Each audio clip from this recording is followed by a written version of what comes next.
Ô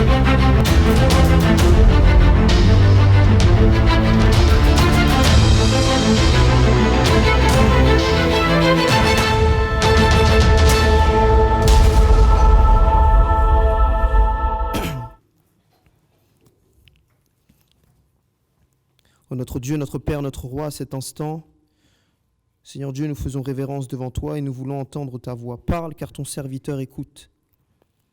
Je réclame à cet instant une chose, ton Saint-Esprit, Père. Car je sais que, Seigneur Dieu, là où tu es, il n'y a que la vie. Et je te demande humblement, Père éternel, de faire demeure en nous. Et je réclame cette promesse, Père éternel, dans Exode 4, le verset 12, lorsque tu dis « Va et je serai avec ta bouche ». Et je réclame aussi cette promesse qui se trouve dans Jérémie 33, le verset 3, lorsque tu nous dis « Je t'invoquerai, ô Dieu, et je te révélerai ce qui est caché ». Ô Père éternel, enseigne-nous à travers ces témoignages. Car Père éternel, il ne s'agit pas de moi, il ne s'agit pas de nous, Père éternel, mais il s'agit seulement de ta croix et de Jésus-Christ. Car Seigneur Dieu, tu sauves encore des hommes des ténèbres. Ô Dieu, remplis-moi de toi et parle à travers moi. En Jésus-Christ, je t'ai prié. Amen.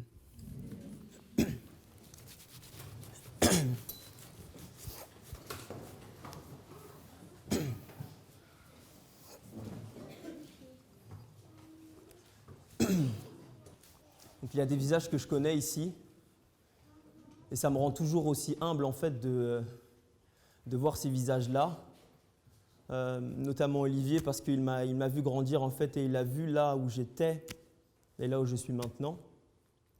Et j'aimerais vous raconter en fait ce qui s'est passé dans ma vie, cette rencontre que j'ai faite avec Christ, et en réalité ce n'est pas, même pas moi qui l'ai rencontré, c'est lui qui a fait ma rencontre. Vous savez, bien souvent dans les témoignages, on entend des choses du genre « oui, j'ai rencontré Christ », mais la réalité des choses, c'est que c'est lui qui nous trouve. La Bible nous dit dans Jérémie 29, le verset 13, comme il disait « Si vous me cherchez de tout votre cœur, je me laisserai trouver ». Vous voyez, Jésus-Christ n'a jamais, à aucun moment donné, n'a abandonné ses enfants. Et il y a mon pote de Toronto qui me dit toujours cette phrase, c'est une chanson qu'on aime bien, qui dit que Jésus-Christ est plus fidèle que le soleil, qui se lève et qui se couche. C'est profond, n'est-ce pas ? Jésus est plus fidèle que le soleil qui se couche et qui se lève. Et l'histoire que je vais vous raconter n'est pas mon histoire, c'est l'histoire, en réalité, du plan du salut que Jésus-Christ a mis et qu'il a offert pour chacun d'entre nous ici. Et cette histoire débute lors de mon enfance, en fait. J'ai grandi dans un foyer adventiste, d'une mère qui n'est pas forcément adventiste, qui n'était pas adventiste du coup d'ailleurs, qui a rencontré mon père à Madagascar, oui, parce que je suis malgache.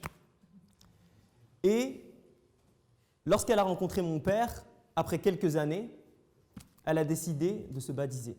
Gloire à Dieu, n'est-ce pas ? Gloire à Dieu, n'est-ce pas ? J'ai l'impression qu'on a vu tellement de baptêmes que maintenant, ça ne fait plus rien.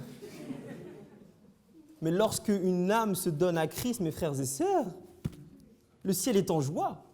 Si le ciel est en joie, pourquoi nous ne devrons pas nous réjouir ?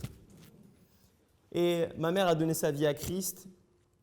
Et très tôt, lorsqu'ils sont venus en France, ils ont eu 3 enfants, dont moi. Il y a eu ma grande sœur, il y a eu moi, et il y a eu ma petite sœur. Ça veut dire qu'en fait, j'ai grandi qu'avec des filles, entre guillemets. Et je peux vous dire, ça vous donne une autre perception de la vie. Hein ?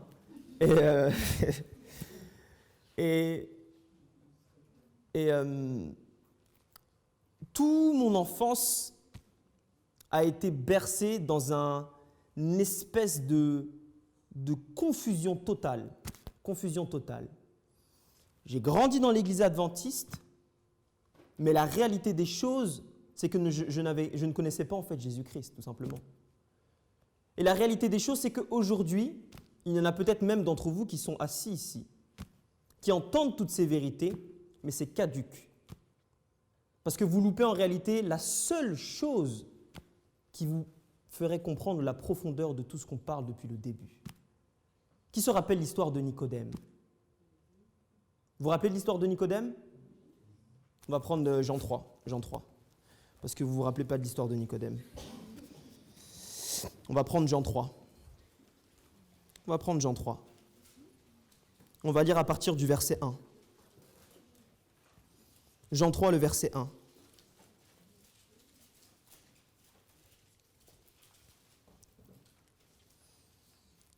Est-ce que quelqu'un peut lire, s'il vous plaît, juste le verset 1? Mais il y eut un homme d'entre les pharisiens, nommé Nicodème, un chef des Juifs, Tu peux continuer le verset 2, en fait. qui vint, lui, auprès de Jésus de nuit, et lui dit, Rabbi, nous savons que tu es docteur venu de Dieu, que tu es un docteur venu de Dieu, car personne ne peut faire ces miracles que tu fais, si Dieu n'est pas avec lui. Remarquons quelque chose ici de très important, et je ne suis pas ici pour faire une méditation sur l'histoire de Nicodème.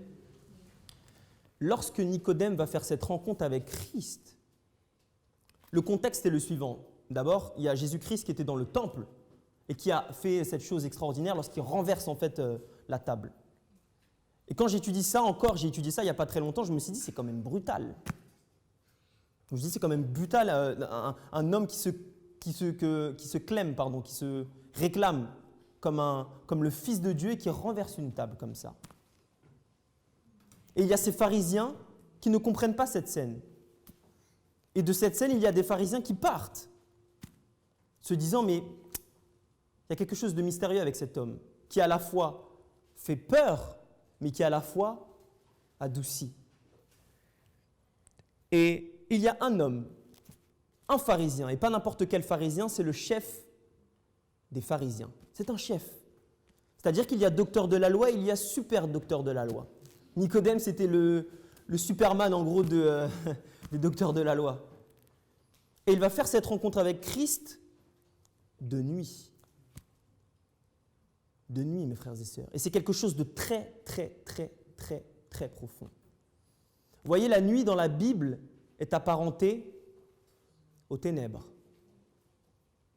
Aux ténèbres. C'est-à-dire que lorsque Nicodème va faire sa rencontre avec Christ, il va faire sa rencontre dans les ténèbres. N'est-ce pas intéressant que la plupart des doctrines que l'on entend aujourd'hui, on nous dit qu'il faut être parfait pour venir à Christ. Vous avez jamais entendu ça? Vous avez jamais entendu ça? Moi, il n'y a pas longtemps, ma cousine s'est baptisée, on lui a dit « Pourquoi tu t'es baptisée, tu n'étais pas encore prête ?» Je me suis dit « What ?» Sous quelle autorité tu parles, bro? Vous comprenez? Pour venir à Christ, la Bible nous dit dans Jean 6, le verset 30, « Je ne mettrai point dehors celui qui vient à moi. » Nicodème va faire cette rencontre avec Christ alors qu'il était dans les ténèbres. Et j'aimerais faire le parallèle avec ce qui s'est passé dans ma vie. Toute ma vie a été une vie de ténèbres jusqu'à l'âge de 23 ans. J'ai fait des choses très graves, et notamment avec ma mère. J'ai eu une relation avec ma mère qui était terrible. Et il y a des gens ici qui savent, notamment Olivier, il sait.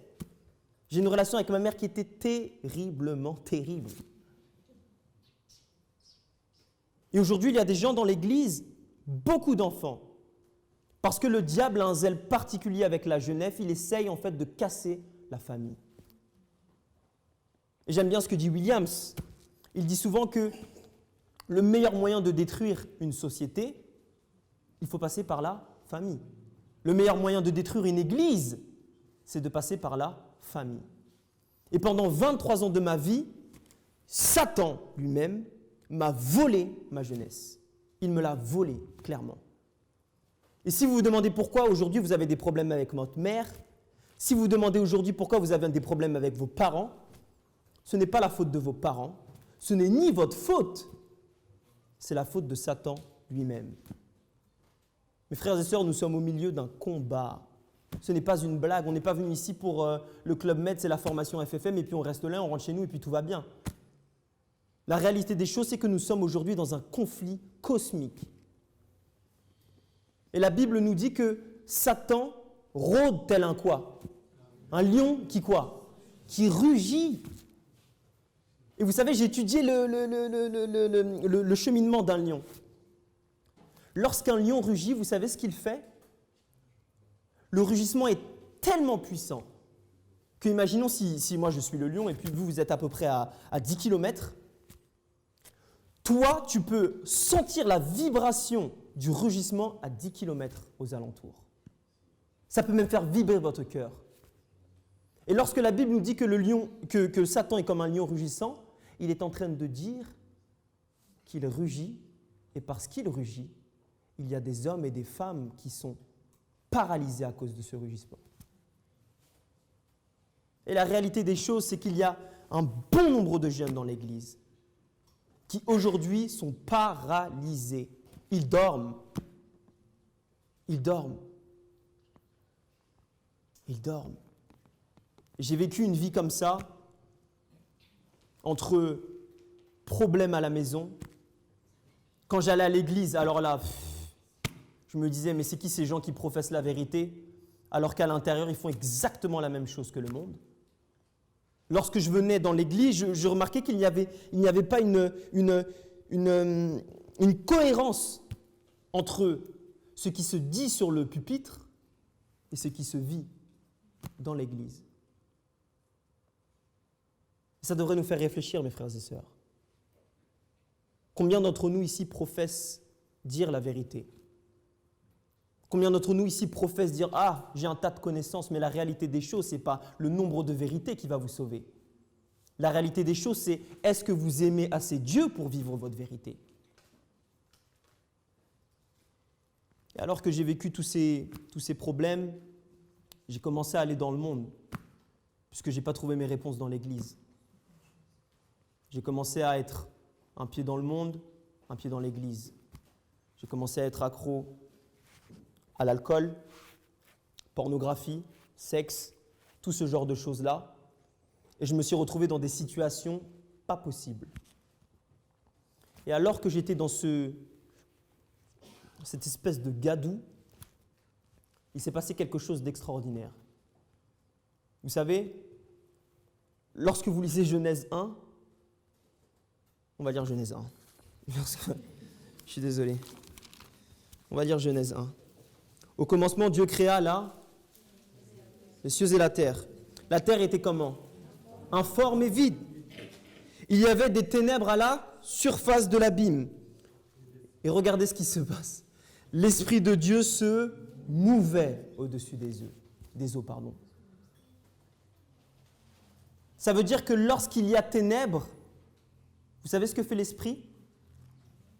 Il bouge quand même dedans. Et lorsque j'étais dans les ténèbres, j'entendais toujours cette petite voix qui me saoulait à l'époque. J'allais faire des bêtises, j'entendais cette voix. J'allais chez une copine, j'entendais cette voix. Quand j'avais le verre d'alcool dans la main, j'entendais cette voix. Mais je refusais de l'entendre. Pourquoi? Parce que j'étais en fait avec Satan. Et il y en a beaucoup d'entre nous ici, je suis sûr, qui jouent à cache-cache avec Jésus. Vous professez venir à l'église adventiste, mais en réalité, vous avez un pied dans le monde. Ce n'est pas parce que vous venez tous les sabbats que c'est bon, pump it up. Vous savez pourquoi? Parce que l'ennemi s'en fout aujourd'hui que vous allez à l'église de sabbat ou pas. Il s'en fiche. Vous savez pourquoi? Parce que quoi? Exactement. Parce qu'il vous a pendant 6 jours, parfois même pendant 7 pour des gens qui viennent à l'église, mais leur esprit est ailleurs. 6 jours. Et puis le 7e jour, en fait, hop, comme si de rien n'était. Et c'est pour ça qu'on voit des jeunes femmes, des jeunes hommes qui dorment dans l'église quand la prédication commence. Pourquoi? Parce que l'ennemi vous a dans ses pattes et vous ne le savez même pas. Comme cette grenouille qu'on met dans la casserole et qui meurt. Et j'étais dans cet état-là et Christ a fait quelque chose d'extraordinaire. Christ a fait quelque chose d'extraordinaire.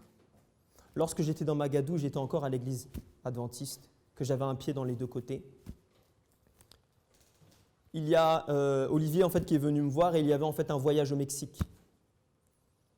Et vous savez, Dieu a énormément le sens de l'humour. Et je parlais encore de ça avec Williams tout à l'heure.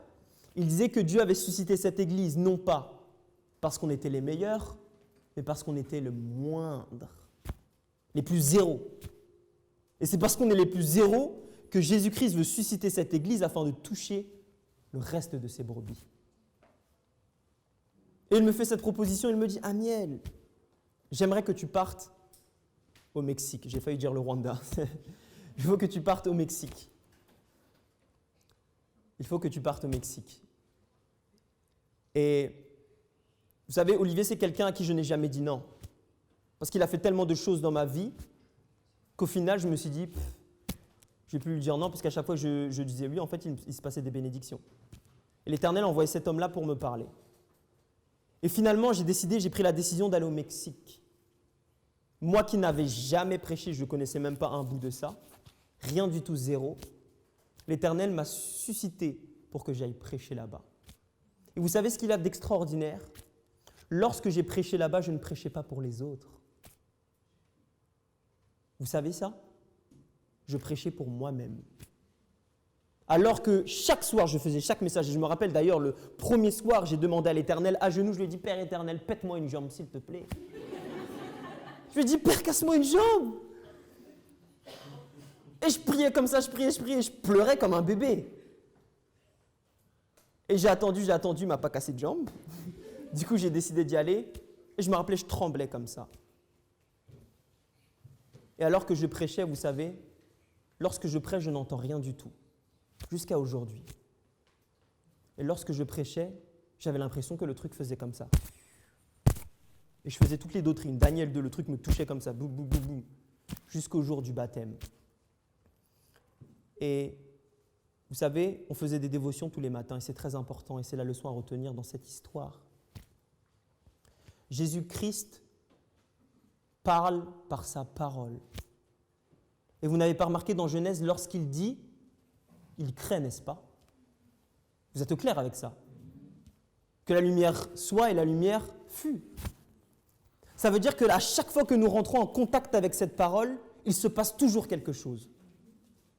Et lorsque je suis rentré en contact avec cette parole, jour après jour, le truc m'a tellement cassé, m'a tellement brisé, ça a brisé tout mon ego, toutes ces choses que j'avais accumulées depuis tant et tant d'années. J'avais l'impression de me voir en fait, et j'ai vu en fait toutes les tâches que j'avais. Et ce soir-là, je me rappelle comme si c'était hier, j'ai mis pied à genoux et j'ai confessé tous mes péchés les plus graves. Tous les péchés les plus graves. Et je les ai confessés à haute voix comme ça. Et c'était la première fois de ma vie que je disais tous mes péchés devant l'Éternel.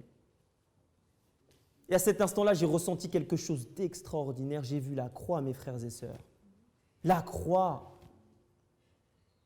Et il y a ce verset qui résonne dans ma tête, et Christophe Michel en parlait lorsqu'il disait dans Romains 5, le verset 8, « Christ prouve son amour de telle sorte que lorsque nous étions encore pécheurs, il est mort pour vous. » Je ne sais pas si vous vous rendez compte. Je refusais sa main. Je refusais son esprit. Je refusais les gens qui l'envoyaient. J'allais même dans le sens inverse. Et lui, qu'est-ce qu'il fait ? Il vient, il continue à toquer. Et il toque de plus en plus fort. C'est ça la réalité des choses. Et comme Ésaïe, j'ai réalisé que ce n'était plus malheur aux autres, mais malheur à moi-même. J'ai réalisé ce jour-là que j'avais besoin d'un sauveur. C'était la dernière étape pour moi, sinon j'allais mourir dans mon vomi, c'était sûr.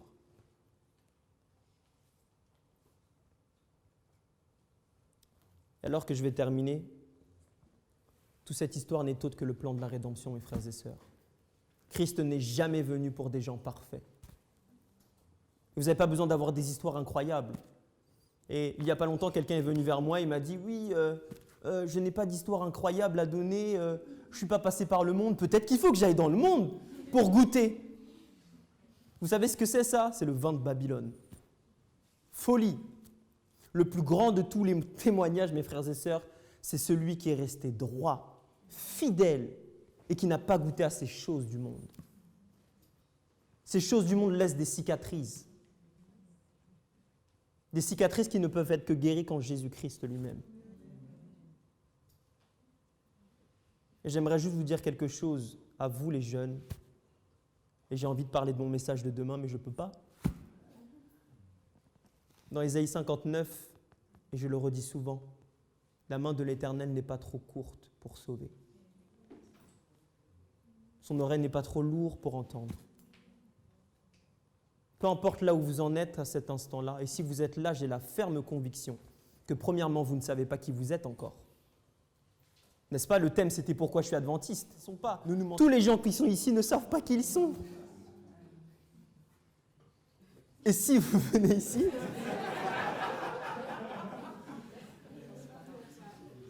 ah mais soyons clairs, moi je prêche toujours comme ça, j'ai toujours droit. Et la réalité des choses, c'est que le seul moyen que vous avez de vous connaître, écoutez attentivement, le seul moyen que vous avez de vous connaître, c'est de connaître Jésus-Christ avant. Est-ce que vous voulez faire cette rencontre? Je vais demander à ceux qui veulent faire cette rencontre de se lever, on va prier ensemble.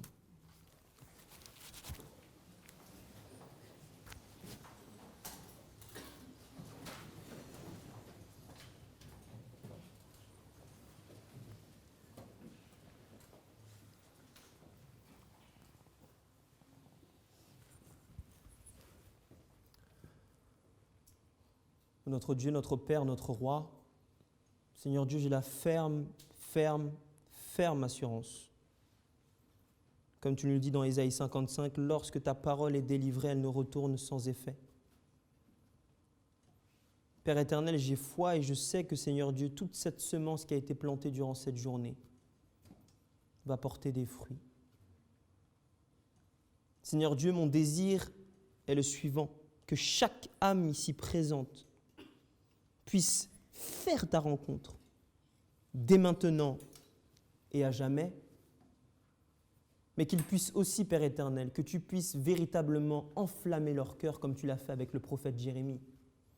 Que tu puisses, Seigneur Dieu, produire en eux un désir, parce qu'il y en a d'entre nous ici qui ne veulent même plus étudier ta parole. Je te demande humblement de renouveler en eux un désir pur, saint, mais un feu, Père éternel, afin qu'ils puissent embraser leurs frères et sœurs qui dorment. Ô Dieu, tu vois aussi qu'ils ont fait la décision, Père éternel, de prendre position pour toi. Je te demande humblement de sceller leur cœur, d'être avec eux partout où ils sont, de leur rappeler, Père éternel, que tu les aimes d'un amour qui ne bouge pas d'un iota. Que peu importe, Père éternel, ce qu'ils ont fait, peu importe où ils se trouvent, Seigneur Dieu, la réalité des choses, c'est que tu aimes le pécheur, mais que tu hais le péché. Ô Dieu, tu désires tant nous délivrer de ce péché qui nous tue. Mais comme tu nous dis dans Psaume 97, le verset 10, c'est en t'aimant, Père éternel, que nous haïrons le péché. Alors, Père éternel, ma prière est la suivante, que chaque âme ici présente puisse sonder tes Écritures afin de t'aimer plus chaque jour. En Jésus-Christ, je t'ai prié dans le pardon de tous nos péchés, Père. Amen.